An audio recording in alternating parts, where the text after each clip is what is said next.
Good morning, it's Mark Singleton here from Snow's Peugeot Romsey. I just wanted to do a quick video for you today to show the new Peugeot i-Cockpit, which is available currently on the 3008 and 5008 SUV models. So what we have here, if I just put this back to the start now. So what we have here is the i-Cockpit screen. So this is where obviously on normal cars you just have the dials. Now this is fully customisable. You can have up to 3 different driver profiles. So when you go onto the settings screen, you can have 3 profiles which will allow you to customise it to 3 different drivers.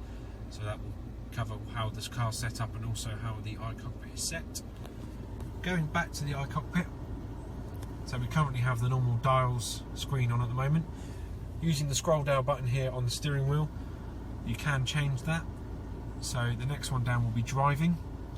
So what this will do is show a picture of the car and show you where you are in lane. Next one is quite useful as well.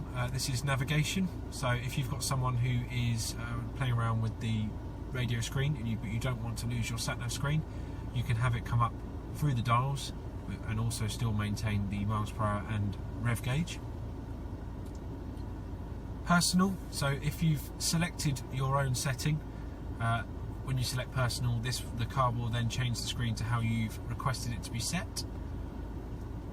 Minimum. So what minimum will now do is it will dim down the screen and literally just leave the miles per hour in the centre, and this just covers you for if you're driving at night and you don't want the screen to be too bright. And then we go back to dials. So as I said, this screen is fully customisable. You can change, there is 2 different colour settings as well, and it just enables you to have exactly what you want in your current screen. There is a quick video of i-Cockpit. Thanks for watching and we look forward to seeing you in the dealership. Take care, bye now.